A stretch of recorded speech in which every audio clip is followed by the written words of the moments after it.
Rumah Adipati Harimau Putih, Bab 71 Douluo Dalu Sol Land 2. Perbatasan barat Kekaisaran Luo Bintang. Itu sudah sangat dalam hingga malam hari sehingga kamu tidak bisa melihat bintang-bintang atau bulan lagi. Bahkan, itu sangat gelap sehingga, di hutan belantara, Anda bahkan tidak bisa melihat tangan Anda jika Anda memegangnya di depan wajah Anda. Waktu malam ini adalah bagian paling gelap dari malam itu, karena tepat sebelum matahari terbit di timur yang jauh dan hari baru akan dimulai. Tetapi pada saat itu, cahaya putih memotong langit, meninggalkan ekor yang sangat bersinar, sepertinya langit tiba-tiba terbelah menjadi dua. Cahaya putih ini tampak seperti meteor yang turun ke bumi. Namun, itu tampaknya melambat saat jatuh. Tiba-tiba, itu tumbuh lebih besar, dan cahaya putih berubah menjadi platform besar yang berdiameter puluhan meter. Setelah itu, beberapa bentuk hitam perlahan turun ke bumi dari platform. Oh, suara orang muntah terus-menerus menggema di udara malam. Begitu cahaya putih menghilang, selusin figur yang muncul entah itu mengejutkan, berjongkok di tanah, atau bersandar pada batang pohon. Selain itu, lebih dari separuh dari mereka dalam proses muntah. Kamu semua memiliki beberapa keahlian. Suara serak bergema. Seorang lelaki tua dengan pakaian berminyak maju ke depan, sebuah labu besar di tangan. Setelah itu, dia meneguk alkohol. Pria ini adalah salah satu penatua di Paviliun Dewa Laut Suci dari Akademi Shrek, dan juga komandan penjaga Shrek, Penatua Suan. Semua tokoh berwajah pucat yang saat ini muntah-muntah jelas adalah siswa yang dibawanya. Bahkan orang-orang seperti Ma Xiaotao dan Dai Yuheng dalam keadaan menyesal, mereka mengalami kesulitan menekan cairan lambung mereka. He Kaitu dan Susan Shi berada dalam kondisi terburuk dari mereka yang memiliki tingkat kultivasi yang lebih tinggi, mereka hampir tidak mampu menekan empedu mereka. Siapa yang menyuruh mereka memiliki tubuh terbesar di antara para murid di halaman luar? Xiao Xiao, Huo Yuhao, dan Wang Dong semua muntah beberapa kali. Untungnya, Huo Yuhao dan Wang Dong memiliki perlindungan dari Golden Light Left Arm Bond yang terakhir, yang telah menopang dirinya sendiri dengan Haodong Power mereka yang terus-menerus beredar selama perjalanan yang bergejolak. Dengan demikian, mereka sedikit lebih baik daripada yang lain. Huo Yuhao, Wang Dong, dan yang lainnya di tim persiapan berpikir bahwa teman sekolah mereka sangat kuat. Namun, dibandingkan dengan Penatua Suan, semua orang dari tim resmi tidak ada artinya. Penatua Suan telah membawa 15 dari mereka ke sini sendirian, dia mempertahankan kecepatan luar biasa itu selama lebih dari 4 jam, melintasi apa yang tampak lebih dari 1.500 mil. Selain itu, jika Anda membandingkan penampilannya saat ini dengan sebelum dia mulai, Anda tidak akan menemukan perbedaan. Ini mungkin ada hubungannya dengan alat roh tipe terbangnya, tetapi alasan utama adalah karena kekuatan jiwa Penatua Suan yang tak terbatas. Tentu saja, alat jiwanya juga merupakan faktor penting, bahkan jika itu adalah Penatua Suan, dia tidak akan bisa terbang sambil membawa lebih dari 10 orang begitu lama hanya dengan kekuatannya sendiri. Dari ini, harus dilihat betapa pentingnya alat jiwa bagi benua Douluo. Dai kecil, Penatua Suan dengan malas memanggil. Wajah Dai Yuheng berkedut, tetapi dia masih melangkah maju dan dengan hormat berkata, Penatua Suan. Penatua Suan berkata, ketika saya turun ke tanah sekarang, itu menciptakan keributan besar. Tentara seharusnya sudah menemukan kita sekarang. Saat ini kami hanya berjarak sekitar 25 km dari pasukan barat Kekaisaran Bintang Luo. Mereka mungkin akan mengirim seseorang ke sini segera. Pergi dan rawat sementara aku tidur siang. Tubuhmu akan menjadi lemah ketika orang tuamu sepertiku. Untungnya, makanan hari ini cukup baik. Begitu dia selesai berbicara, sosoknya yang bergumam menghilang tanpa jejak. Seperti yang diharapkan, beberapa sosok turun dari langit tidak lama kemudian. Mereka menuju ke arah mereka. Dai Yuheng mengangkat tangannya ke arah langit, lalu meninju udara. Segera setelah itu, bola cahaya putih muncul sekitar 3 meter di atas kepalanya, lalu perlahan-lahan menyebar ke atas dan berubah menjadi lingkaran putih.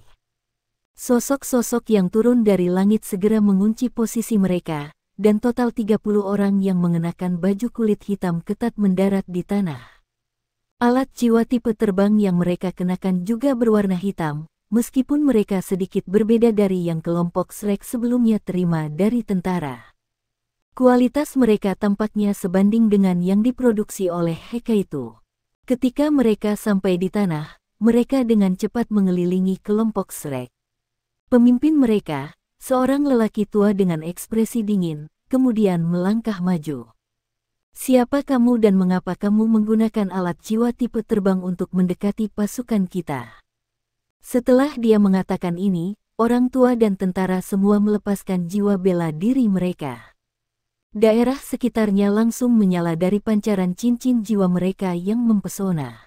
Yang mengejutkan adalah bahwa orang tua di depan adalah seorang sage jiwa. Dia memiliki 3 cincin jiwa kuning, 2 ungu, dan 2 hitam. Meskipun itu bukan kombinasi terbaik, itu masih sangat luar biasa. Semua master jiwa yang dibawanya semua memiliki setidaknya 4 cincin jiwa juga. Selain itu, ada juga beberapa raja roh di antara mereka. Namun, yang termuda di antara mereka berusia 30-an. Kepala harimau putih yang terukir pada baju kulit mereka memancarkan cahaya putih pucat di bawah cahaya cincin jiwa mereka. Kepalanya sangat besar, dan menutupi sebagian besar baju besi kulit. Itu tampak seperti manusia dan cukup menakjubkan. 30 orang, yang semuanya setidaknya adalah leluhur jiwa. Ini benar-benar pamer kekuatan. Tidak mengherankan bahwa mereka bisa tiba begitu cepat menggunakan alat jiwa tipe terbang. Outdu, kamu tidak mengenaliku. Dai Yueheng tersenyum ketika dia melangkah maju. Orang tua itu langsung terkejut. Dia menyorotkan cahaya cincin jiwanya ke wajah Dai Yueheng dan dengan cermat memeriksanya. Ketika dia mengkonfirmasi siapa itu, dia sedikit terkejut. Ah, itu tuan muda, apa yang kamu lakukan di sini?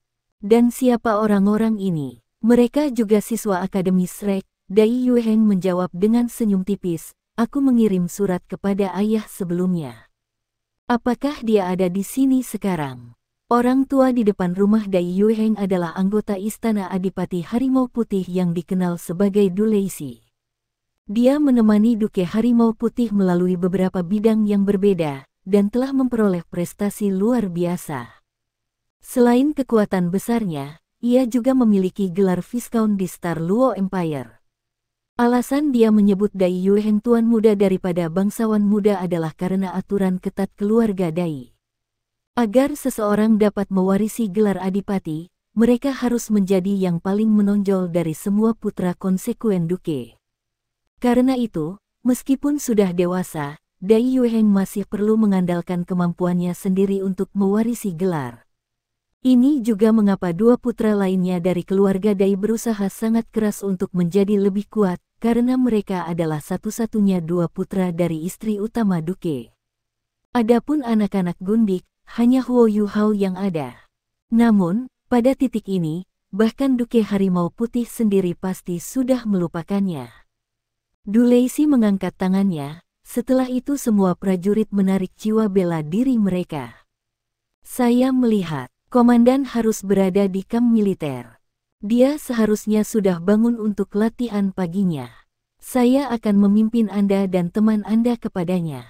Dai Yueheng tersenyum pahit. Lihat saja kami, apa kamu benar-benar berpikir kita bisa bepergian seperti kita? Mari kita istirahat sebentar, kita akan melihat ayah begitu kita sudah pulih. Dulaisi berkata, baik, saya akan mengirim seseorang untuk membuat laporan kepada Duke, kemudian memanggil bawahan Soul King peringkat dan mengatakan kepadanya beberapa hal untuk disampaikan. Raja Jiwa melompat setelah Dulaisi selesai dan menggunakan alat jiwa berjenis terbang untuk kembali ke kamp militer. Meskipun isi perutnya saat ini berantakan, ketika Huo Yuhao mendengar diskusi antara Dai Yueheng dan Dulaisi, suasana hati Huo Yuhao berubah drastis.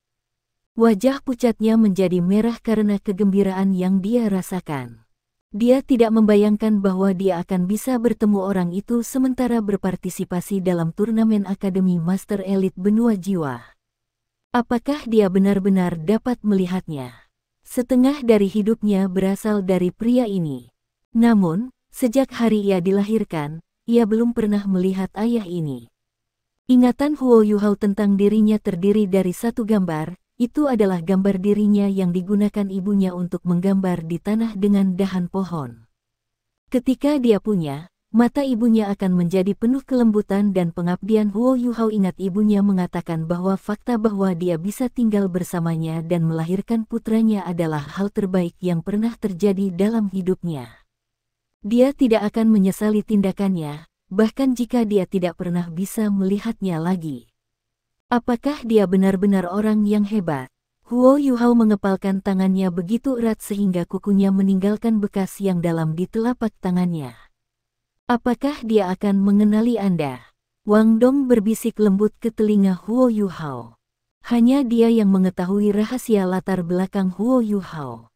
Karena itu, dia sedikit cemas sekarang, dia mengkhawatirkan Huo Yuhao. Huo Yuhao menggelengkan kepalanya dengan ringan. Bagaimana dia bisa mengenalinya jika dia belum pernah melihatnya? Di dalam rumah adipati, dia tidak lebih dari tukang kecil yang lebih rendah dari pelayan rumah tangga. Terlebih lagi, penampilannya telah mengalami transformasi yang mengguncang bumi selama setahun terakhir. Wang Dong bisa melihat bahwa tubuh Huo Yuhao sekencang kawat. Karena itu, ia mengingatkannya dengan suara rendah. Menunggu 10 tahun untuk membalas dendam tidak terlalu lama bagi orang bijak. Yuhao, cobalah untuk sedikit tenang. Aku tahu. Huo Yuhao mengangguk. Dia tahu bahwa dia harus tetap tenang. Namun, melakukannya lebih mudah diucapkan daripada dilakukan. Setelah 2 jam istirahat, mereka lebih atau kurang pulih dari efek penerbangan mereka. Kulit mereka masih jelek, tetapi mereka telah memulihkan sebagian besar kekuatan jiwa dan kekuatan fisik mereka. Saat ini, bahkan jika kelezatan sejati diletakkan di depan mereka, mereka bahkan tidak akan bisa menyentuhnya. Dai Yueheng memberitahu semua orang tentang Du Leixi dan latar belakang guru jiwa lainnya. Mereka semua adalah prajurit yang secara pribadi dipilih oleh Duke Harimau Putih, pengawal Harimau Putih. Mereka hanya mengikuti perintah Duke, dan juga tinggal di Duke's Mansion. Dari mereka yang berada dalam pengawal macan putih, semua orang setidaknya adalah penatua jiwa. Selain itu, keluarga seseorang harus memegang posisi di dalam istana Duke selama setidaknya 3 generasi sebelum seseorang memenuhi syarat untuk menjadi salah satu pengawal macan putih. Karena itu, selain mereka sangat kuat, mereka juga sangat setia. White Tiger Bodyguard memiliki total 500 anggota dan merupakan kartu truf terbesar White Tiger Duke. Mereka memiliki beberapa jenis alat jiwa, dan mereka selalu ada di sisi Duke. Kemanapun dia pergi, mereka pergi. Tentu saja, perawatan yang mereka terima juga yang terbaik. Setiap orang dari mereka memiliki tempat tinggal mereka sendiri di dalam istana Duke. Dengan demikian, jelas betapa pentingnya mereka bagi Duke. Ketika dia tinggal di dalam rumah adipati, Huo Yuhao juga telah melihat pengawal macan putih beberapa kali. Tetapi karena statusnya saat itu, mustahil baginya untuk mendekati mereka. Sekarang setelah mereka pulih, semua orang sekali lagi naik ke udara. Setelah disiksa oleh Penatua Suan, mereka semua mulai menikmati perasaan terbang perlahan. Paling tidak, warna kulit mereka agak membaik dari melakukannya. Jika seseorang menggunakan kecepatan Penatua Suan sebelumnya bersama dengan kekuatan dan alat jiwanya yang terbang sebagai referensi, mereka akan dapat menghitung bahwa Penatua Suan akan dapat melakukan perjalanan ke sudut manapun dari seluruh benua Douluo dalam waktu seminggu. Huo Yuhao menjadi semakin ingin tahu tentang kekuatan sejati Penatua Suan. Yang terakhir seharusnya tidak sembarang judul Douluo, kemungkinan bahkan Dindekan Saoze tidak akan mampu bersaing dengan Penatua Suan dalam kultivasi sendirian. Pada saat itu, langit sudah mulai mencerahkan, matahari terbit dari timur dan memandikan tubuh mereka dengan cahaya keemasan. Sebuah kam militer besar perlahan muncul di depan mereka. Kam ini didirikan tepat di sebelah pegunungan, sementara beberapa kam lagi terlihat di pegunungan Mingdo sendiri. Kata kam militer agak tidak akurat, dinding-dinding kapas yang bergelombang di sebelah barat kam itu tingginya lebih dari 30 meter dan lebar hampir 50 meter. Seberapa besar proyek ini? Meskipun belum siang hari, sejumlah gerbong militer yang membawa batu dari gunung masih bisa dilihat. Pada saat itu, Dai Yueheng terbang relatif dekat dengan Huo Yuhao. Hubungan mereka semakin dalam setelah pembicaraan mereka sebelumnya. Dia tersenyum dan bertanya, "Yuhao, apakah ini pertama kalinya Anda mengunjungi kamp tentara?" Huo Yuhao mengangguk. Tampaknya terbiasa dengan masalah ini. Dai Yueheng menjelaskan, wilayah selatan, timur, dan tenggara Kekaisaran Bintang Luo kita berbatasan dengan lautan. Kami berada di urutan kedua setelah Kekaisaran Sun Mun.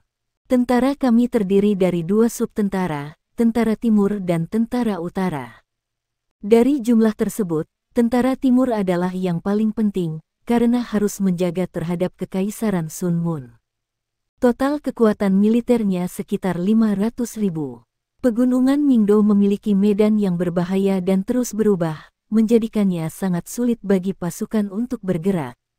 Selain itu, setiap negara sekarang memiliki master jiwa khusus yang mengintai pegunungan setiap hari.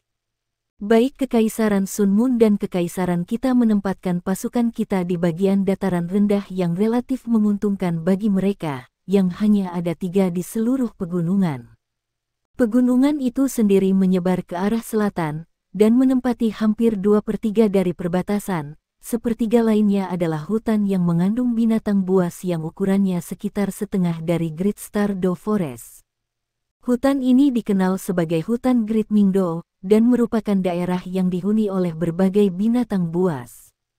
Tidak berbahaya bagi kita para penguasa jiwa seperti Great Stardo Forest, tapi itu bahkan lebih berbahaya daripada yang pertama untuk tentara.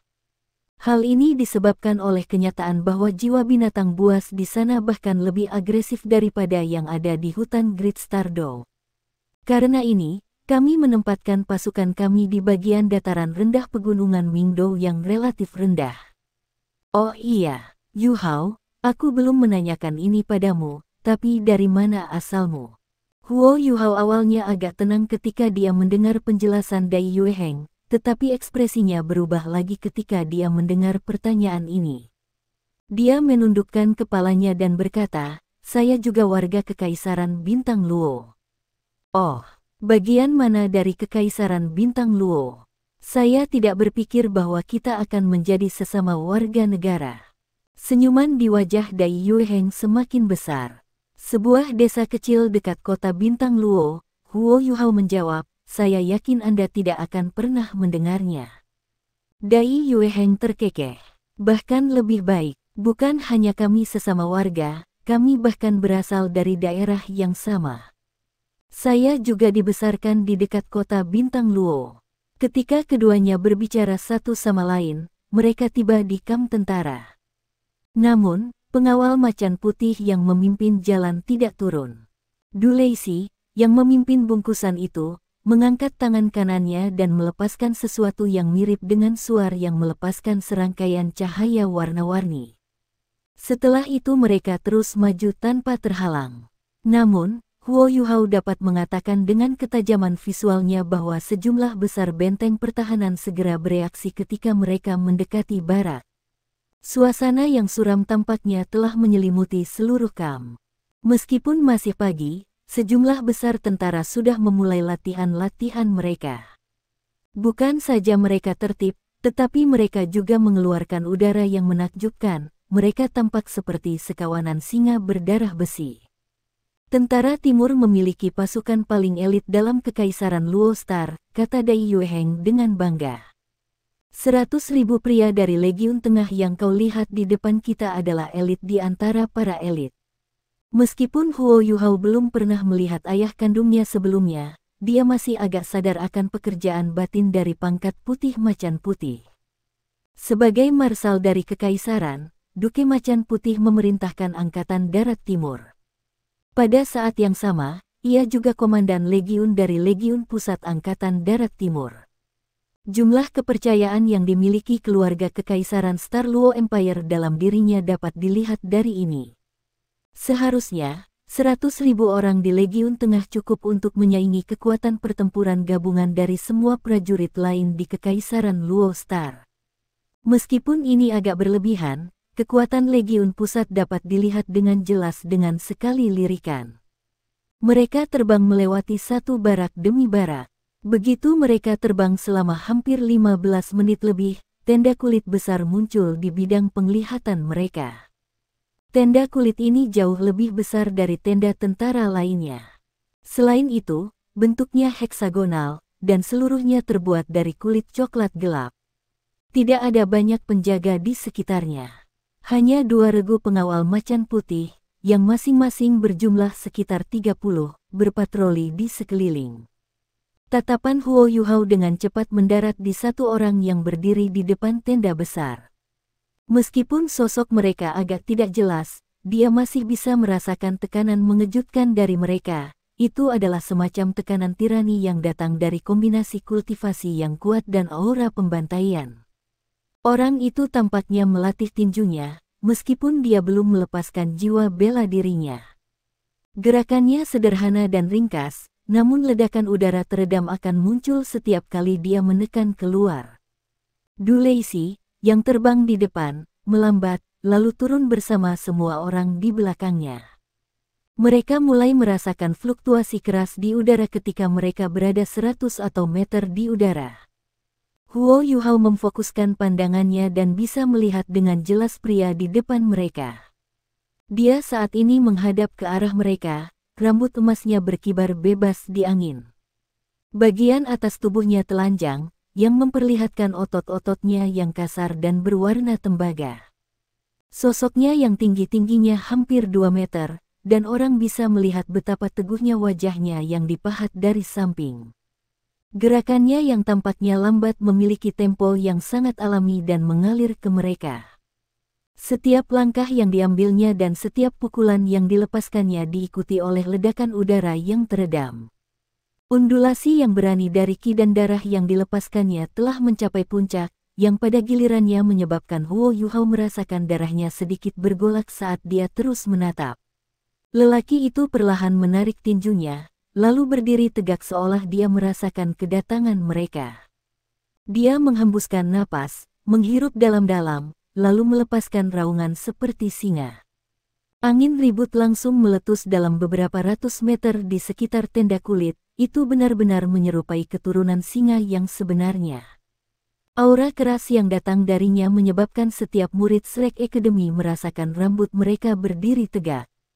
Tekanan yang dipicu Ma Xiaotao selama pertempuran sudah relatif mencengangkan, tapi dia masih agak jauh dari pria jangkung di depan mereka. Apakah itu dia? Huo Yuhao tertegun, dan segala macam perasaan campur aduk tiba-tiba muncul di hatinya. Dia tidak pernah berharap bertemu ayahnya dalam situasi seperti itu. Apakah ini laki-laki yang tidak bisa dilupakan oleh ibunya? Pria yang tidak ia sesali, bahkan ketika ia terbaring di ranjang kematiannya. Ketika semua orang perlahan-lahan mendarat, Du Leixi yang terkemuka sudah melangkah maju. Dia membungkuk sedikit dan berkata, "Marsal, Tuan Muda dan orang-orang dari Akademi Shrek telah tiba." Semua orang dapat melihat penampilannya sepenuhnya pada saat ini, dia tidak melihat lebih dari 30 hari, dan fitur wajahnya benar. Mata birunya yang dalam masing-masing berisi murid yang berkedip-kedip. Dia tampak agak kurus, namun seluruh tubuhnya memancarkan perasaan metalik. Ini terutama benar dari tatapannya, yang berkedip seperti pisau besar saat menyapu semua orang, yang menyebabkan mereka tanpa sadar berhenti bergerak. Namun, pandangannya cepat berubah hangat, tampan, gagah, tinggi, dan temperamen berdarah besi. Ketika mereka melihatnya, bahkan surga yang terpilih dari Shrek Academy merasa ingin melayaninya. Kemegahan luar biasa berulang kali berkedip di mata Ma Xiaotao, pria seperti baja seperti ini hanyalah tipenya. Dai Yueheng melangkah keluar dari barisan, lalu mengambil beberapa langkah cepat ke depan. Dia berlutut di depan pria jangkung itu, lalu berkata dengan hormat, "Ayah." Tidak ada keraguan tentang itu, pria jangkung di depan mereka pasti dewa perang berdarah besi saat ini yang berdiri di atas semua orang di Kekaisaran Luo Bintang, Dai Hao. Dia juga ayah Dai Yueheng dan Dai Huabin, serta ayah Huo Yuhao. Saat Dai Yueheng mengucapkan kata ayah, Huo Yuhao merasakan semua darah di tubuhnya melonjak ke kepalanya. Matanya langsung memerah, dan dia hampir tidak bisa mengendalikan banjir emosi yang dia rasakan. Itu dia. Ini adalah orang yang dilukai ibuku, tetapi tidak bisa melupakan.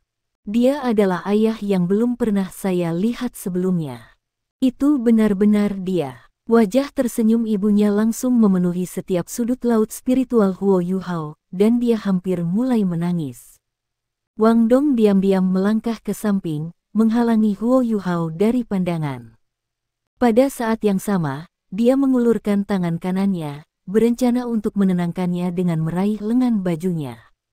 Namun, dia tidak berpikir bahwa tangannya kebetulan akan meraih area khusus Huo Yuhao. Tubuh Wang Dong menegang, dan dia segera melepaskan seolah-olah dia tersengat listrik. Wajah cantiknya langsung berubah merah padam, tapi untungnya semua orang telah terpikat oleh duke harimau putih. Namun anehnya, cengkeramannya sangat efektif. Huo Yuhao hanya merasakan tubuh bagian bawahnya menegang, dan matanya yang awalnya berkaca-kaca menghilang. Perasaan campur aduk di matanya kemudian berubah menjadi perasaan takjub. Meskipun Wang Dong tidak menggunakan banyak kekuatan, perasaan diserang menyebabkan dia bangun dengan gemetar. "Apa yang kamu lakukan?" Huo Yuhao berbisik heran. Wang Dong bertindak seolah-olah tidak ada yang terjadi. "Bangunkan kamu sedikit. Lalu, apakah kamu ingin aku meraih bagian tubuhmu ketika aku membangunkanmu lain kali?" Abaikan. Terlepas dari apa yang telah terjadi, hati Huo Yuhao telah stabil sedikit setelah gangguan ini. Selanjutnya, dia dan Wang Dong berdiri di belakang, yang membuat tindakan mereka sulit untuk diperhatikan. Pada saat itu, Dai Yueheng berdiri dan membisikkan beberapa kata kepada Duke Macan Putih Dai Hao, yang kemudian mengambil beberapa langkah besar dan tersenyum. "Salam untuk Guru Wang Yan dan berbagai siswa berbakat dari Akademi Shrek. Salam kepada Tuan Duke." Wang Yan memimpin murid halaman dalam dan murid halaman luar di belakang mereka membungkuk ke Duke Macan Putih. Sang Duke bukan hanya marsal, dia juga berdiri di puncak bangsawan di seluruh benua. Tentu, mereka sopan santun tidak bisa kurang. White Tiger Duke berjabat tangan dengan Wang Yan, lalu berkata, "Semuanya, silakan masuk. Biarkan marsal ini bertindak sebagai tuan rumah sekarang." Wang Yan tersenyum, lalu menjawab dengan sikap tidak patuh atau sombong, "Tidak perlu untuk Lord Duke bersikap sopan. Kami datang saat ini untuk melaksanakan misi kami. Itu akan cukup jika Lord Duke bisa memberikan kita beberapa petunjuk untuk membantu kita. Kami tahu bahwa Anda memiliki banyak masalah yang harus dihadapi setiap hari, jadi kami tidak akan terlalu merepotkan Anda." White Tiger Duke tidak berusaha untuk tetap, dia hanya mengangguk sedikit. "Karena itu masalahnya, Penatuadu, Anda bertanggung jawab untuk mengurus tamu-tamu terhormat ini. Jika ada di antara Anda yang ingin bergabung dengan pasukan begitu Anda lulus Legiun Tengah dari Tentara Barat Star Luo Empire, saya akan selalu memiliki gerbang terbuka untuk Anda. Anda mungkin tidak dibayar dengan sangat baik di sini. Namun, ini adalah pilihan terbaik bagi pria yang ingin mencapai sesuatu dalam hidup." Ma Xiaotao tiba-tiba berbicara, "Tuan Duke, apakah Anda memandang rendah kami perempuan?" White Tiger Duke sedikit terpana. Dia tidak bisa membantu tetapi mengungkapkan jejak keheranan di wajahnya ketika melihat Ma Xiaotao. Dari sudut pandangnya, wanita muda dan cantik di depannya memegang aura liar. Selain itu, dia jelas tidak lemah. "Bukannya aku meremehkanmu, tetapi karena ada banyak ketidaknyamanan bagi wanita di barat. Namun, kultivasi Anda adalah secangkir teh lagi. Jika Anda bersedia mengikuti marsal ini setelah lulus, saya merasa terhormat untuk menerima Anda. Ma Xiaotao mengungkapkan senyum yang cemerlang, lalu tetap diam, dia terlihat sangat senang. Wang Yan agak tidak berdaya. Meskipun dia adalah pemimpin kelompok dalam nama, dia masih kalah dengan Ma Xiaotao dalam hal budidaya. Secara alami, dia tidak bisa membatasi siswa yang brilian seperti dia. Dia meminta maaf berkata, Tuan Duke, kami tidak akan mengganggu Anda lagi kalau begitu. Baik-baik saja maka. Saya berharap bahwa saya akan memiliki kesempatan untuk bertemu kalian semua lagi. Begitu dia mengatakan ini, Duke Harimau Putih berbalik ke arah tenda kulit dan memasukinya. Huo Yuhao merasa seperti beban berat telah diangkat dari bahunya ketika dia melihat Duke Harimau Putih menghilang ke dalam tenda kulit. Dia belum pernah merasakan gugup ini sebelumnya bahkan selama perjuangannya melawan Wu Feng ketika dia jauh lebih lemah. Saat ini, dia merasa seperti akan runtuh. Du Leixi membawa mereka ke tenda lain, di mana dia membiarkan mereka beristirahat setelah dia mengatur beberapa makanan untuk dibawa kepada mereka. Setelah itu, dia pergi untuk mengumpulkan informasi yang mereka butuhkan. Sebelum dia pergi, dia melirik Huo Yuhao, Wang Dong, dan Xiao Xiao dengan pandangan agak ragu di matanya. Wang Yan berkata, kita akan beristirahat selama 6 jam setelah kita selesai makan, lalu menuju ke pegunungan Mingdou. Saya yakin bahwa kami akan memiliki informasi yang kami butuhkan saat itu. Semua orang agak kelelahan setelah perjalanan kemarin. Tugas mereka saat ini adalah memastikan bahwa tubuh mereka dalam kondisi puncak sebelum mereka berangkat untuk bertarung di pegunungan. Su Sanxi tidak bisa membantu tetapi bertanya, Guru Wang, karena pengawal macan putih di bawah Duke Macan Putih begitu kuat, mengapa Duke tidak mengirim mereka untuk menghilangkan bandit? Dia punya, jawab Dai Yueheng untuk Wang Yan, namun, jika dia mengirim terlalu banyak orang, mereka akan menangkapnya dan melarikan diri. Sebaliknya, jika dia mengirim terlalu sedikit orang, itu tidak akan banyak berguna. Bandit-bandit dari Hand of Death keduanya agak kuat dan sangat licik.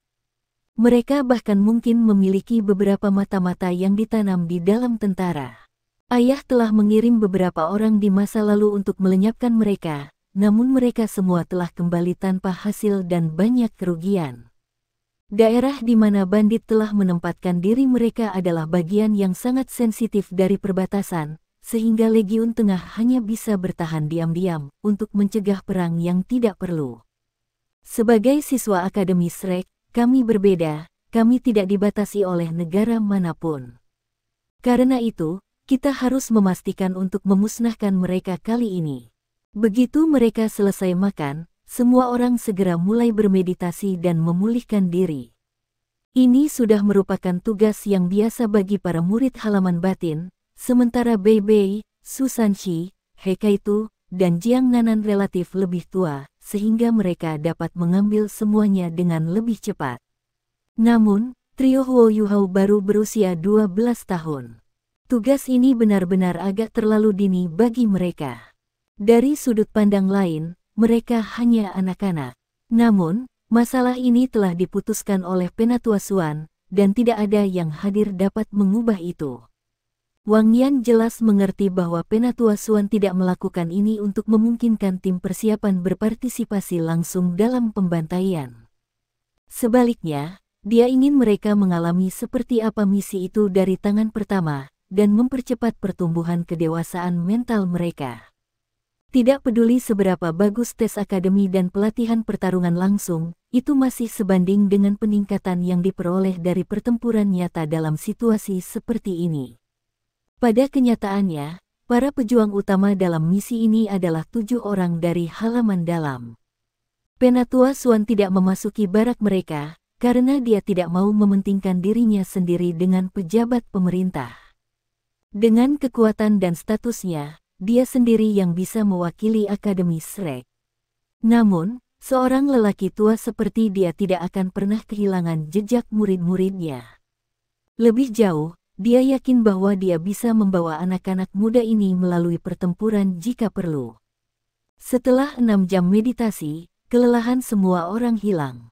Siang telah berlalu, dan setelah mereka makan siang yang ditinggalkan pasukan Dulacey untuk mereka, Dulacey sendiri membawa informasi yang dikumpulkan Legiun Tengah untuk mereka. Menurut informasi yang dia kumpulkan, Hand of Death terutama melakukan kegiatannya di dalam dan sekitar wilayah tengah pegunungan Mingdo. Ketika mereka memiliki target yang ditentukan, mereka akan bergegas menuruni gunung dan menjarah mereka dengan kecepatan terbaik. Seluruh kelompok bandit berjumlah sekitar 300 total, semuanya adalah pemuda di puncak kehidupan mereka. Dari mereka, sekitar 1/10 dari seluruh kelompok mereka adalah penguasa jiwa. Tanpa diduga, tidak ada yang tahu siapa pemimpin-pemimpin mereka. Satu-satunya hal yang mereka tahu adalah bahwa dia setidaknya adalah Raja Jiwa. Tidak ada yang tahu persis seberapa kuat dia. Alasan mengapa ada begitu sedikit informasi tentang mereka adalah karena tangan kematian tidak pernah meninggalkan orang yang selamat. Metode mereka sangat brutal. Sepotong informasi terbaru berasal dari kira-kira setengah bulan yang lalu. Mereka melarikan diri ke pegunungan Mingdo setelah menjarah sekelompok pedagang. Laporan ini juga termasuk arahan umum tempat mereka melarikan diri. Tentara hanya memiliki informasi sebanyak ini karena ada kemungkinan pertengkaran jika mereka memasuki wilayah Kekaisaran Sun Moon.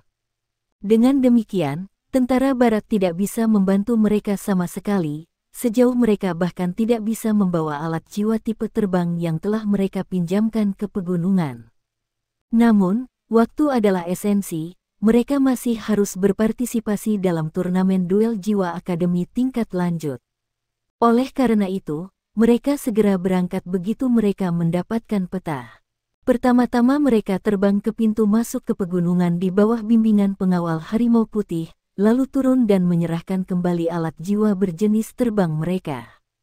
Setelah itu, mereka segera memasuki pegunungan Mingdo dan mulai memanfaatkan peta yang disediakan oleh tentara untuk menavigasi pegunungan. Pertahankan formasimu, Dai Yueheng, Chen Zifeng, dan aku akan tetap di depan.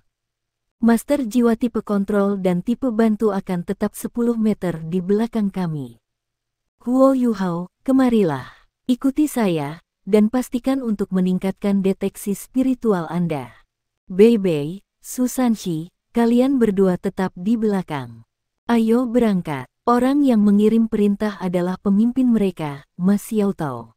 Huo Yuhao merasa sangat tertekan ketika dia diambil alih olehnya.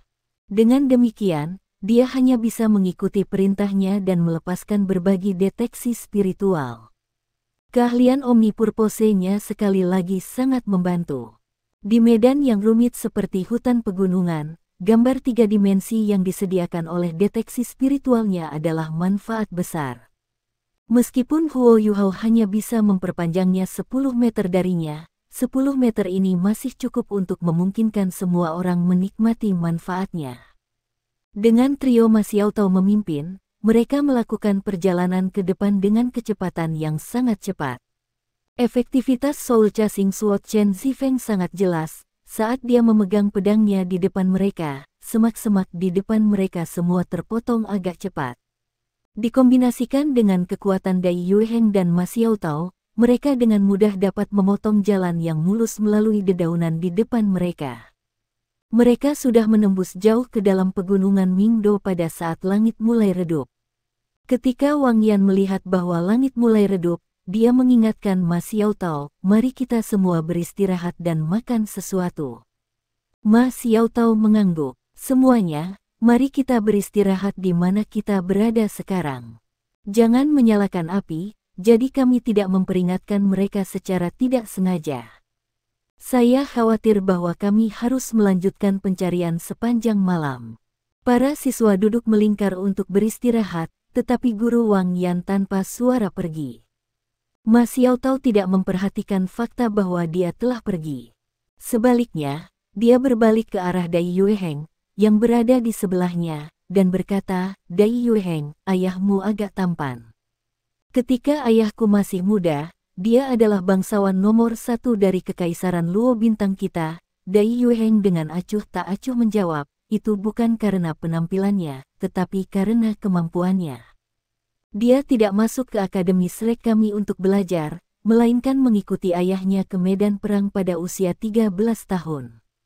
Dia mulai sebagai prajurit biasa, kemudian mampu mengumpulkan cukup banyak jasa untuk dipromosikan menjadi pemimpin skuadron, kemudian pemimpin tim menengah, kemudian pemimpin tim besar, kemudian komandan batalion, kemudian komandan resimen, kemudian komandan resimen.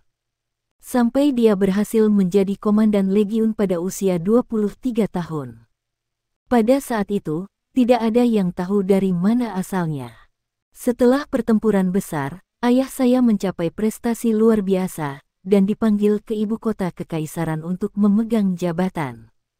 Ketika dia menerima hadiah dari Yang Mulia mengenalinya karena kesamaan dalam penampilan dan kakek saya. Sangat senang, Yang Mulia mempercayakan Legiun Tengah Angkatan Darat Barat kepadanya. Lebih jauh, dia bahkan menyatakan bahwa dengan Dai Hao, kekaisaran tidak akan memiliki kekhawatiran selama 100 tahun di depan semua menteri. Mata Ma Xiaotao bersinar. Jika kamu mengatakannya seperti itu, apakah ayahmu masih seorang pahlawan? Dai Yueheng mengungkapkan sedikit kebanggaan di matanya. Kakekku berkata bahwa bakat ayah sebanding dengan bakat leluhur kita, pemimpin generasi pertama dari 7 monster Shrek. Ayah sekarang berusia 43 tahun, dan dia sudah memimpin pasukan selama 20 tahun. Bagaimana bisa jumlah pertempuran yang diikutinya dibatasi hanya 1000? Anda tahu seberapa kuat kekaisaran bulan matahari, tetapi perbatasan barat Star Luo Empire saya selalu kebal untuk diserang. Itu semua karena kehadiran ayah saya. Jika kita mengatakan bahwa hanya satu orang yang bisa disebut pahlawan di kekaisaran Luo Starku, maka gelar itu pasti pantas untuk diberikan kepada ayahku.